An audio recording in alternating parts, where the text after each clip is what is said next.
ngai te mutu na bikisaka c'est Jésus-Christ encore que zo le kumu nzambe te na la tengo na mapeka donc nzamba sale les miracles sida disparaître c'est un homme qui craint Dieu. Mais na Congo tikaka moi si na bala mibali bino basi bo région moi si région nga na ban bon nzoka moi si na si manenga tikala awa gauche droite nzoto za ko beba nzoto ko beba vi donc ayo zo azaki déjà bien ti ayo zo malade ayo zo sida tant mobali obengisa yi au lieu que ay a signalé que mobali non ne na za bo na za ko beba makila nzoto za ko beba na sida rien bon non ça la ni ba tamboli na bango pe le quoi moi ça mobali parce que ça moi sinai ba bimi après quelque temps moi ça bani ko manifester ba comportement mabe na sambeli nzambe c'est to bi ke mpoto za mboka ya basi bo banga nzambe bani ko manifester ba comportement tim ko mso ko avouer mo bandengo zakawana yeba ko zanga na sida ngapene na sana za ko be atako boy tout est transformé par la prière na bongo lima iwane kwa makila yesu papa mela mela mai wana pendant 3 jours oh mela mai te oh mela makila yesu tant que 3 jours ekoki habité un hôpital ça examen à Keboy à que ça l'examen et bimi négatif mama if love is crazy love is funny. Alors évangéliste vraiment kotambola malamu na Yesu eleki nyonso nasali 3 ans aux États-Unis nayebi tota mwasi mosusu te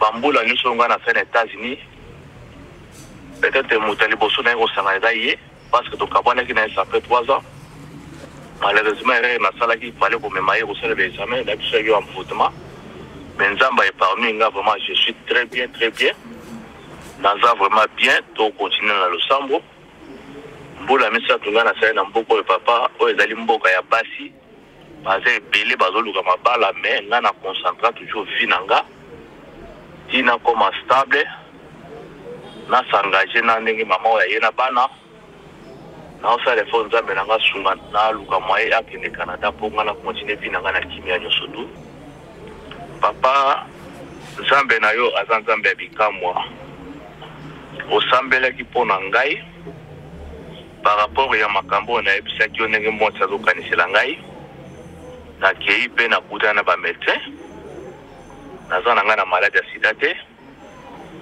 donc bakangingaka toujours na tension antérieure vraiment prière no bandaki kosala nde eza kopesa nga courage na vibration donc nakumisi vraiment nzambe na yo continue na mosala nzambe oyo papa nzamba azofuta yo na nzela bandimi na yo vraiment en tout cas naza na esengo mingi mpe naza na courage ndenge obandaki kopesa ngai eloko eza te naye mpe eloko eza te so nzambe asali vraiment natindeli bapapier médecin apesaki ngai premier papier oyo eza ya pembe wana yango nde ezali témoignage ya médecin na maladi oyo ye amoni kati na ngai eza tension artérieure. Deuxième papier au moins ils ont le certificat le moi diplôme boye dessin nango wana ezali ordonnance na que nous ici na pharmacie pour na mela bana ndelanga attention donc on a vraiment bien makila yesu yo mayo yo bondé ke kuma makila yesu zamba sali kaka ndongo lobaki ne bandeli papa ozana eloko te wana eza influence ya satana zambe vraiment asali lelo na nebe nazaki na rendez-vous musuba benga ngai awa na assistance sociale na koma wa assistance sociale andimi kofutela nga mbongo na saki examen na laboratoire basenga ka 4 bulletins de paie na memela bango semaine prochaine bandimi kosela nga assurance médicale parce que na compagnie nga na sala ka assurance médicale ezate papa biso na Amérique hôpital eza cher. Donc au bout de moi si à pamba soki moi ça boti il faut en ambongo presque du collab à $10,000 au bout de moi si donc à l'hôpital est cher examen pas besoin banana ba 800 ba 500 mata de l'icolo ba 500 à examen $100 exact traitement sans exact donc biso et le gars passe les États-Unis hôpital est plus cher mais assistance sociale andimi ko sala ngai carte d'assurance médicale. donc nakokozwa traitement partout nakozala eza la santé dérangée na kokozwa traitement na kofuta eloko te tala miracle ya nzambe tala losambo osalaki mpo na ngai efuti nzambe azwa lokumu pesa mbote na bandimi basambela mpe mingi mpo na ngai. Shalom, shalom, peuple de Dieu de partout. Vous qui suivez cette grande émission, la Chrétienne chrétienne avec Yves Antos, directeur de faux. Là, finir avec la série continue toujours dans votre chaîne. C'est pas promo de ça, 40 ans. Voilà, nous sommes déjà avec l'évangéliste majeur, tout bien avec Bongo, Papa Nabiso, Miché et Kouchou, tous années à Watoro sur la Ebélé. Par rapport à Oyo, Nzamba Sali, Nabomo Yende, Nabiso, Diaspora Moko. Voilà, donc Nzamba Bérissi, on a dit à Sida, ainsi que. Alobi, il faut assanger la monnaie dans Nzambe wana ndeko tout témoigner beaucoup mona beaucoup solo la paix ndeko comment Nzambe asali lié pour que les lots azalobi ko na maladie ya sida et puis to solo makambo tali frère Nabiso il faut codiciel. En tout cas l'homme de dit d'option motebeli et puis na bande bota la biso un mot pour na bango ba moni sous les lots. Merci beaucoup Ivipan mbote na bande ko nyoso bazolanda nga o bayebi. Parce que les chaînes Nabiso super promo Nzambe apambola na sengi vraiment kimia kolo Yesu ezaliko na bango nazo souhaiter ces mots de bonnes choses que la grâce de notre Seigneur Jésus-Christ de Nazareth ezaliko la bana Nzambe. Amen. Le sambo pour retourner dans ma séjour Nabiso. Kolo na pambolé mission lelo pambola Yves pambola bande ko nyonso ba Orlando bako landa émission ya mkwalelo na sengi molimo na Nzambe kota kati na biso nyonso koleka na awa to apporter un plus na peuple na yo na kombo Jésus-Christ de Nazareth. Amen. Amen. Voilà, merci beaucoup l'homme de Dieu.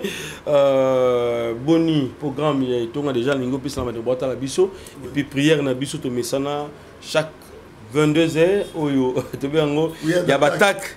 Voilà. Pesa déjà programme de base à déjà ba on ba quantité ba région de biso. Oui, tous ça ba programme na biso ba forte prière d'attaque.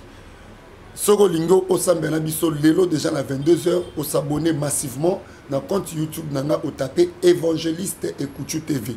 Na YouTube au moment na photo langé bimi abonnez-vous pour au rataka ba prière ba prière té. Et ça ba forte prière d'attaque. Bengi sandeko tindela ndeko lien vous s'abonner na compte évangéliste et Kouchou TV. On est la chaîne d'Angeza Moukeza uniquement pour la prière. Tous à chaque 22h, chaque 5h, chaque 11h, heure de Kinshasa, du lundi au samedi matin. Alors, tous au bon de la pona bakaya batu, ya ofeli. Tous un bon côté. Ça c'est bien. Nzambe a fait son mission Jésus-Christ de Nazareth. Dans Matthieu chapitre 10, verset 8. A bengi ba disciple alobi na pesi bino pouvoir bo kende bo chasser ba démon bo bikisa ba beli bo ressusciter ba kufi na pesi bino gratuit bino pe bo pesa gratuit mais lelo to mon évangile à Christ c'est comme ya mbongo ba pasteur ba changer évangile à Christ ba prophète ba faux prophète ba changer évangile à Christ ba comme côté ka ba miracle côté que la ba tout prière or occasion yango yo na compte YouTube na biso évangéliste Kouchou TV au commando raté ma prière té tous en ma forte prière d'attaque il y aura combat prière prière d'attaque chaque 22h 5h 11h au s'abonner na compte nanga évangéliste Kouchou TV aux autres ma prière na yo aux autres sambelange longo 1 heure du temps seulement nzamba ko sala minene voilà nzamba ko sala minene tous continuer ko senga bande ko tous un programme ya achat parcelle ndeko bo contribuer na sala mbongo te po na to sombe sika. Mais ce qu'on attend, moi, $50, moi, 20, moi, 30, même moi, 1000, 2000, pas même au-delà, non. Nous sommes là. Jésus-Christ, le pan. Bien aimé, nous sommes là. Si vous avez un peu de péché, vous avez un peu de péché, vous avez un peu de église parce que si vous avez un peu de menace, c'est ma case. Et surtout, dans le ministère de délivrance, à chaque fois que nous avons bon de la Ponabaka, les démons vont bima, ils vont attaquer le pan, les menaces, c'est Zaka bima. Yango ngai na baki na ko bimate na zo futela na déménager na kendo suko futela na tshenzamba ne preuve na sala musane ya ofele ayebi biso malamu na sambeli na komba Jésus-Christ ndeko nyonso ko za toucher pour à contribuer ou bien à sombela biso lopangu poto tia évangile ya Yesu musala nzambe nzambo pambola nzambo pambola yo ndeko so pesine sengo okozwa pene sengo alors tout tiaka toujours mosolo na biso bozwi na biso richesse na biso na masolo oyo ezali ya nzambe nzambe azongisaka ebele fortune na yo wana ozokaba ozopesa kotoboye mais so opesi mpa nzambe ata mwa ndambo ebi oyo nzambe akozongisela yo te. L'homme de Dieu na bapoye d'attaque ndenge osololi na biso awa est-ce que eza mpe na barésultat moko très très très positif ndeko aleki azwi résultat moko positif abi te nabiki na nzela ya bapoye d'attaque ya l'homme de Dieu Michel Kouchou tala lelo nga na zwi solution pour na pasteur oyo na zwi solution pour l'évangéliste ba résultat c'est belé papa Yves. D'ailleurs tout ça na témoignage moko d'ailleurs ngai te mutu na bikisaka c'est Jésus Christ encore ko zalo kumu nzambi te na la tengo na mapeka na boyi vraiment eloko na makasi yesu apesi biso musato sala pour na ko gagner ba amba yepa na ye eza na frère na biso moko abiki donc nzamba salele miracle si de disparaître oh là je crois ceux qui bandeko bako Hollanda je crois que lancer ndeko wana biki na sida abengis azaki na Amérique akenda sala 3 ans avandi bon ami batela tika ne ko kende gauche à droite c'est un homme qui craint Dieu. Amen. Mais na Congo tika ka moi sina bala mibali bino basi bo région moi si région nga na ban bon nzoka moi si na si manenga tika la awa gauche droite nzoto za ko beba nzoto ko beba vi donc ayo zo azaki déjà bien ti ayo zo malade ayo zo sida tant mobali obengisa yi olia ke ay asignaler que mobali non ne naza boye naza ko beba makila nzoto za ko beba na sida rien bon kei ba comme pas mérite ba vendre la migration mobali comme quoi ko rejoindre ba ko tala ba ko rendre bon visite mobali patali na mi bangi nzambe na mi bateli moi si danga yeto botene bana bon non ça la ni ba tamboli na bango pe lokwa moi sa mobali parce que ça moi si naï ba bimi après quelque temps moi ça bani ko manifester ba comportement mabe na sambeli nzambe ser to bi ke mpoto za mboka ya basi bo banga nzambe bani ko manifester ba comportement ti ko mso ko avouer mo bandengo zakawana yeba ko zaka na sida ngapene na sana za ko be ata ko boye mo bali to apprendre bongo ndesi ko bi donc ndana abona abi oui ngapene abona sana ngo je pose na ngo po dobimi déjà mo bali to ngo ki bongo je vous dis ko zonga zongi na ndako ko fungola TV na ye mutaliboso amonanga na émission na zo tali sabatuke c'est le nom de Jésus-Christ qui sauve. Amen. Nzamba touché ye albino na abenganga. Ndeta ngo obenganga abisinga papa tala boy. Expliquera na la lobby na la bisie. Nzamba zolo bakati nanga ki ozana sidati. Amen. Amen. Na bisie zo bouteille mai, azui mo bouteille mai na bondeli. Na binzambe osalaka de près même de loin selon Jérémie 23:23. Bible lobby na 1 Timothée 4 verset 5. Tout est transformé par la prière. Na bongoli mai wana kwa makila Yesu. Papa mela. Mela mai wana pendant 3 jours. Oh mela mai te oh mela makila Yesu. Tant que 3 jours ekoki, tabiki un hôpital ça examen. Akeboy, ake ça l'examen et bimi négatif. Na eko zo résultat lobi papa belinga, je crois ba témoignage ezali. Témoignage à papa ezali ndenge zo témoigner ndenge na bondeli pona mai na ameli ponga na za na Congo aw na comme les États-Unis comment donc prière ezalango ezanga distance. OK ben to tala na biso na bino to ka témoignage ya ndeko na biso aux États-Unis to bombi kombo ku ke mabeza la te alors to landa témoignage et puis to zonga. Voilà, merci, je crois bien Bolandi ndeko na biso comment témoigner alors maladie à sida et disparaître dans d'autres naïe grâce à l'homme de Dieu. Non, grâce à Jésus-Christ. Il y a Jésus, mais Nanzela naïe, Nanzela naïe, la Bible le dans Actes des Apôtres chapitre 2 verset 21. Quiconque évoquera le nom de notre Seigneur Jésus-Christ sera sauvé. Na beleli kombo Jésus-Christ makila o yeso sopaki en accord il y a 1 Corinthiens chapitre 11 verset 25. C'est le sang de l'alliance. En accord, il y a 1 Pierre chapitre 1er verset 18 à 19. Nzambe racheta ki biso na ba vaine manière ya ko vivre ya mokilo yo. Makilo na somba ki biso o eza makilo sopa ki na ngomba Golgotha. Le sang de Jésus eza la puissance. To bondeli et mayo ne bonga makila yeso ameli et puis azaki na konzima.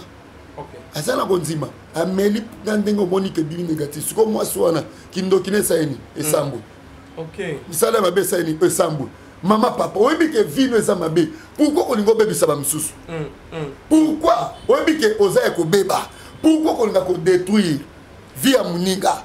Voilà, mais surtout tali bien, ben de monsieur puis barozala pe na moi doute, ah mais voilà j'ai mis qu'il y a poteau et ça la plus, il faut pas checker mais ça non ba résultat yango wana.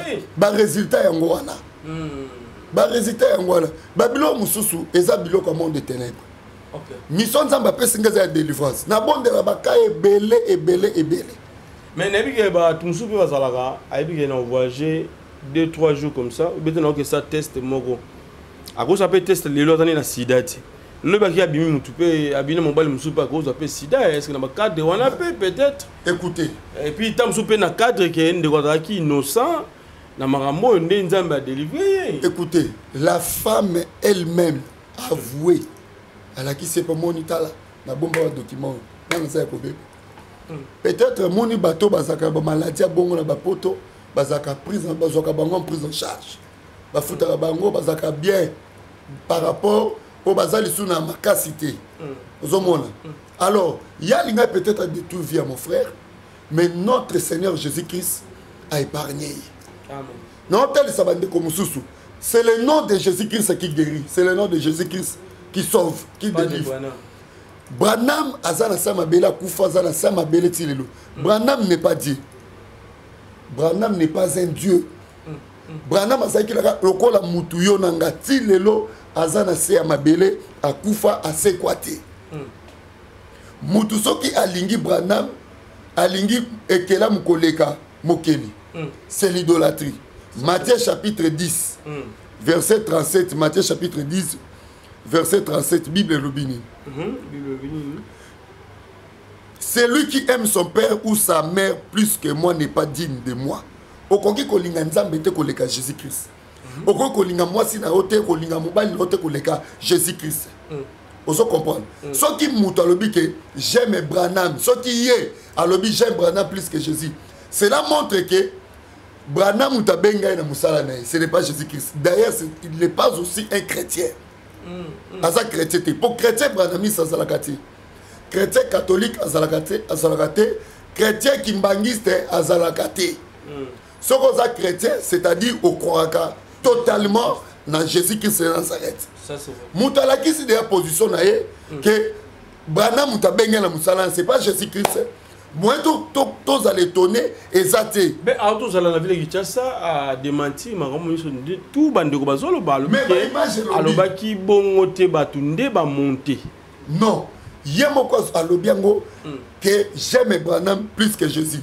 Matthieu chapitre 10 verset 37 est condamné. Mutu déjà sur alobi alingi et que l'âme koleka mokili. C'est que Aza animé na esprit ya erreur. Tolanda. 1 Jean chapitre 4 verset 6. Et là on dit Bible lobby. Bible zolobe la biso. Nous sommes des dieux. C'est lui qui connaît Dieu nous écoute. C'est lui qui n'est pas de Dieu nous écoute pas. C'est par là que nous connaissons l'esprit de l'erreur et l'esprit de la vérité. Ce qui mutoye binzambe akoyoka biso. Ce qui mutoye binzambe te akoyoka biso te. Na wana nde tokoyeba mutoyo azala molimo ya erreur na muto azala molimo ya vérité. Okay. Or, mutu so azala molimo ya erreur, c'est-à-dire abimi la vérité. Or, vérité, c'est la parole de Dieu. La vérité, c'est Jésus-Christ. La vérité, c'est Dieu lui-même. Maintenant, décision finale. Il y a pas ça Nzambe, il y a pas plateforme belé otoyebi, confession religieuse otoyebi aminene mboka na biso. Décision finale les anini. Bozo kanisa nini? Est-ce qu'il faut pas suspendre? Est-ce qu'il faut la confession religieuse ouane mboka la biso ou ici déjà si à ce qu'il te fait la carte ou qui est moko bazui ba telemi bazo décision. Pourquoi? Parce que ba serviteur n'attend de la fin ba serviteur baza lelo na Congo ba lingi ba renverser évangile à Jésus-Christ de Nazareth. Okay. Apôtre Paul à Kamorikout. 1 Galates chapitre 1er verset 6. Apôtre Paul à Lobibo. Je m'étonne que vous vous détournez si fortement de celui qui vous a appelé par la grâce de Christ pour passer à un autre évangile.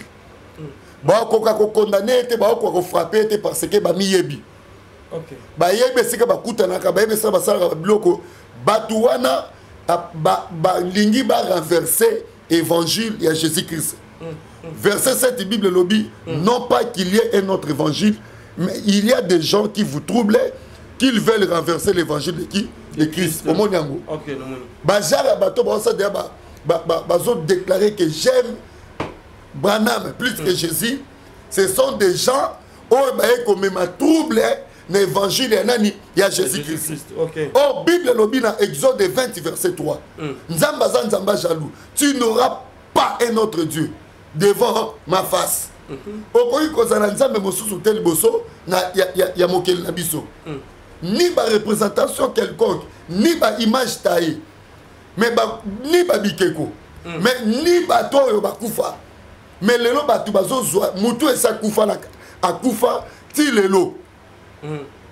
Branham aza mobikisa batu te, Branham aza sauveur de l'humanité te. Branham, est-ce que Branham a sauvé makila nango ba Golgotha? Jamais. Makila yeso sopa kina Branham mutu na kati. Ce n'est pas Simon Kimbangu. Écoutez, son mutu déjà zoko ko adorer mutu esa kufa, c'est-à-dire abimi déjà la seule doctrine à Jésus-Christ. Bazan la kati ya doctrine ya ba démon. Bible le bien bien. Na 2 Timothée. 2 Timothée chapitre 3. Bible le bien. Sachez que dans les derniers jours, il y aura les temps difficiles. Il y aura des temps difficiles. Batba comme un égoïsme. Non, je m'excuse. 1 Timothée, plutôt, Bandekolabo Limbisa. 1 Timothée chapitre 4. Premier verset, la Bible dit. Mais l'Esprit dit expressément que dans les derniers temps, quelques-uns abandonneront la foi. Tant que que j'aime Branham plus que Christ, à côté de la carte apostasie, abandon de la foi. La Bible dit, pour s'attacher à des esprits séducteurs et des doctrines de démons. Moutou aussi déjà Koufi a commis déjà esprit. Azal sous la bonne moïse. Bible lobby, dans Hébreux 9, verset 27, il est réservé des hommes de mourir une seule fois. Après vient le jugement. Branham Azos est le jugement dernier. À Kosambi Samaliboso Jésus-Christ. Simon Kimbam, tous les prophètes Obino Boyebi. Bakosambi Samaliboso Jésus-Christ dans Mkola Souka. Mais tant que nous aussi déjà comme esprit de mort, yo comme il adorer le lokola nzambe. C'est-à-dire, Moutabongo Azala Kata malédiction. Il y a Nzambe, quand dans Nzambe osaliko na yi. Pour Bible zolo ba bien.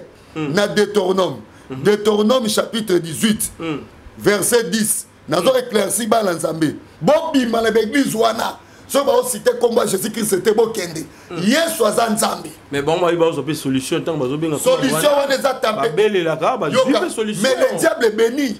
Yo kasi sa tape sa te ba olia ba nye ba tonga mitu ba tonga ba napo. Ba so mitu ka ba olia ba nye. Bakoi ba pédé, baozo ba poste.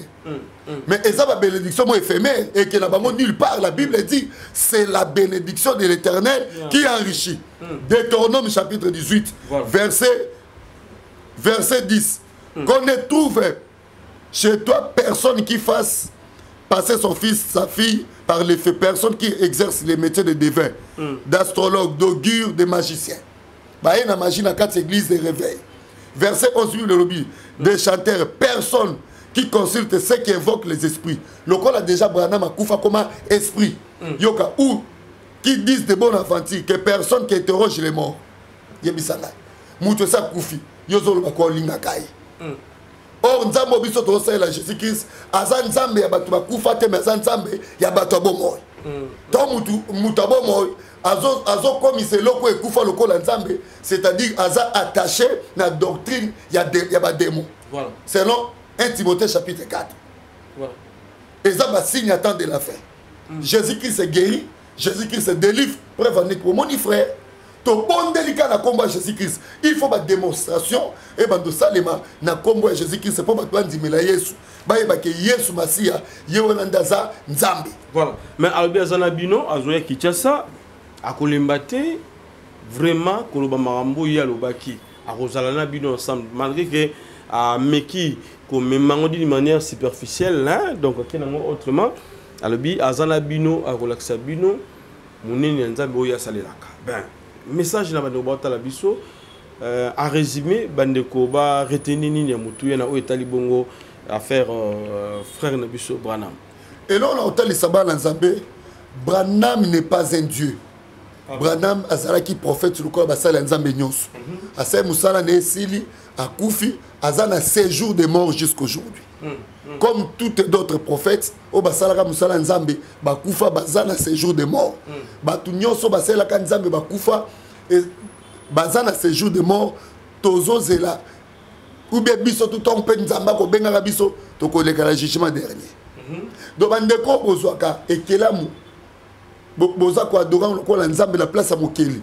Boza na kati ya égarement, pe boza na kati ya erreur. Malédiction pe kana nzambe et quitter la bino makasi. C'est le moment pour se repentir. Repentance et qu'on renouvelle l'intelligence non de Konangai. Parce que nzambe a résisté à nos orgueils, n'a pas orgueil. Ceux qui ont dit qu'on pengui, ceux qui ont dit qu'on s'est au blasphémé, n'a combat Jésus-Christ. Humilie-toi seulement devant la face de Dieu. Senga bolimbisi, notre Dieu, nzambe na biso akangela mutu motemati. Soko plaide coupable, nzamba linga ba justification ti. Tant que des gens sali mabe accepter mabe o sali boso na et puis Dieu va te pardonner sincèrement. Mais tant qu'on se justifier na loba ki boye po na boye ba tout cas oza na place el boso nzambe. Yango na bisaba na nzambe boke babo bima na l'église wana. Jésus-Christ de Nazareth, le seul et l'unique Dieu. Voilà. Tomoni négociation comédienne moko le jour il y a anniversaire il y a maman nae waboti à kina cimetière à la maman Luyimbo joyeux anniversaire na habité l'homme de Dieu artiste comédienne à la maman ne mukolo mbota mana ina cimetière. Est-ce que ça m'a béto malam tout le monde bande ko belé bazo Lobango autrement Hébreux chapitre 9 verset 27 Bible lobby il est réservé aux hommes de mourir une seule fois. Après viennent les jugements. On se comprend. Donc de quoi on a un cimetière. Bible lobby moutou et sa koufi surtout dans Ecclésiaste chapitre 9 verset 5 Bible au bongo surtout Bible lobby moutou so koufi même maintenant ba souvenir na nyoso et kindaka. On se comprend. Tant déjà yo qui ko adorer maman na yo. Et si à Koufa be parents on a 4 cimetières oza kokoti sa ba esprit katina ozo benga ba esprit e ya katina okoza ba pol okope ko kufa avant kolanda bo e aneti oke ko ebisa bango papa do posa na bino esilité lokola yo posa na bango esilité nzambo alongoli bango na mokili azazo ba yemoko ebi pourquoi alongoli bango yo za na besoin na bango c'est-à-dire il sait que yo au région de Bango précocement. Non, non, non, c'est pratiquement impossible. On ne peut pas adorer les morts. Bible interdit dans Deutéronome 18, verset 11. Dans le Bible, mon athée, mon tout côté, n'a bino qui interrogé, Batouba Koufa. Tout le temps, dans Deutéronome. Tant que ça, Libongo, d'ailleurs, au cause de la combat, il y aura des esprits. Au état de la cimetière, et Banako contrôler. Au comme un problème, un blocage, freinage, maladie, personne semble m'abêter au coup de l'accident, au coup frappé. Il y a des choses où battement salango par ignorance. Papa zalaki papa, père son âme, mais ce qui a mouta coup fait ta papa notre maman na eu. C'est fini à qui? N'a l'autre comme son maman na biso. Quand na musala nzambe bon. Aïe, à tel bosso porte nanga. Nali na lobako nom de Jésus déjà la monde que lilengo limwe pas.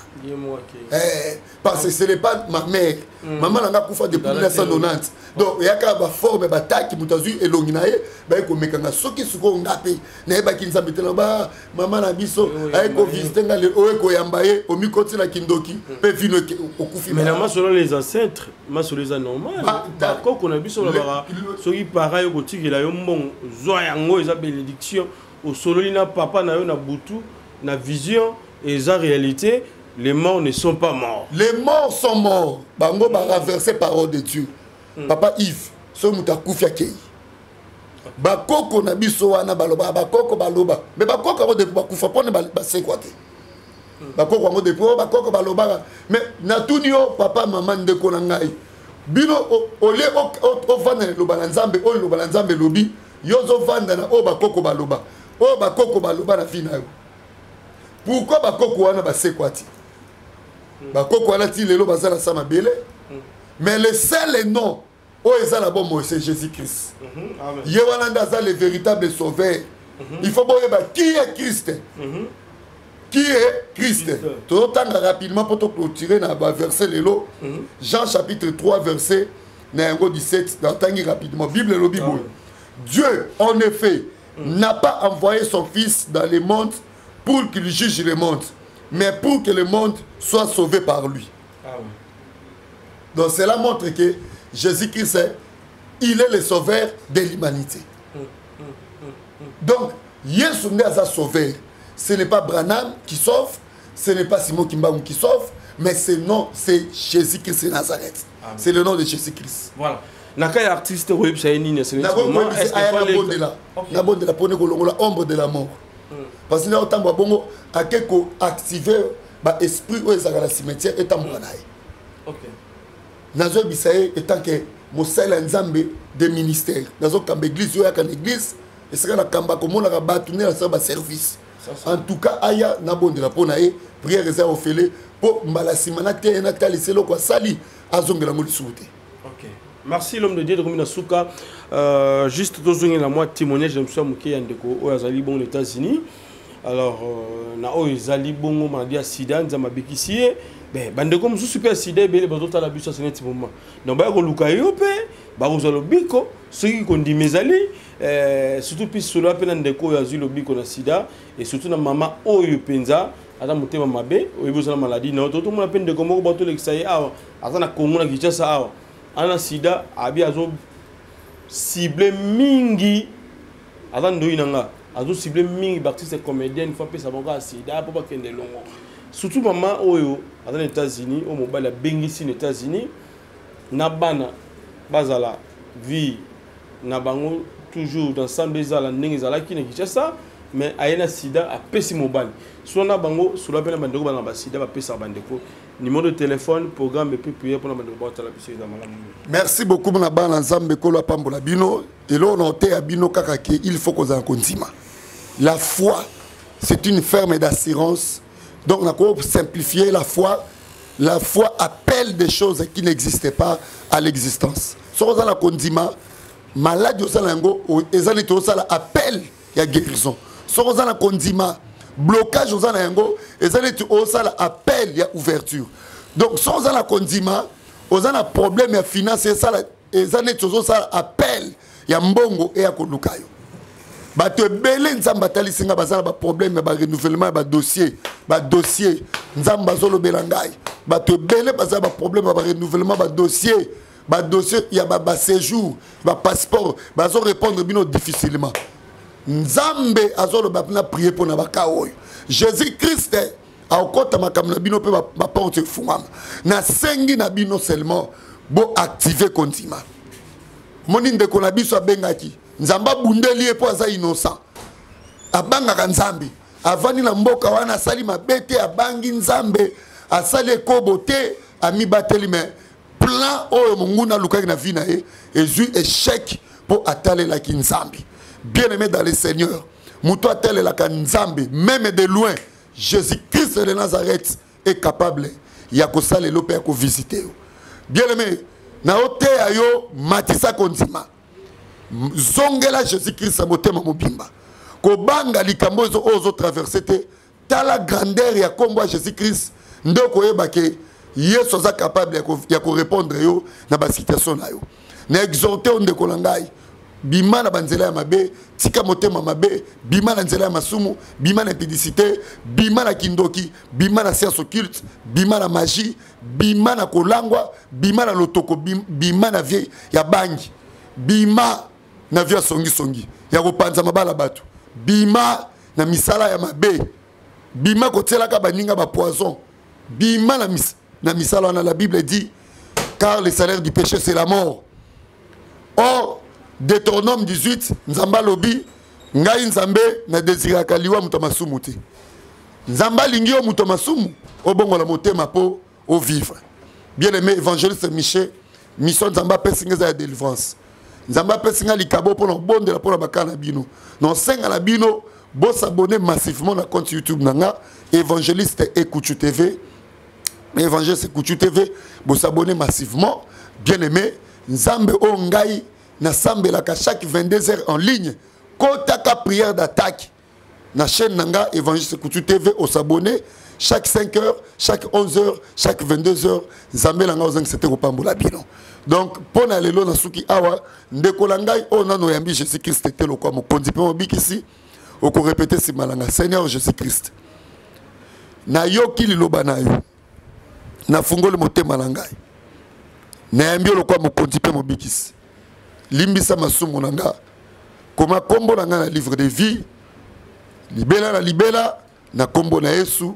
Amen. Numéro na nga zali plus 243 9 98 99 36 59. Numéro d'Angezali plus 243 9 98 99 36 59. Et ça numéro d'Anga, il y a WhatsApp, Nzambe Apambola Bino de partout. Namond, merci beaucoup d'assistance. Il y a Ser Kati Munga pour ce que tu tourné à na bureau nae. Merci beaucoup pour la Ivipan. Merci beaucoup le bandeko Boebinga. Bon s'abonner massivement à compte YouTube Nanga. Évangéliste Ekouchou TV. Vous tapez dans YouTube Évangile c'est Kouchou TV pour vous rater ma prière chaque 22h, chaque 5h, chaque 11h. Nzambe Pambola Bino. Bye bye, à la prochaine.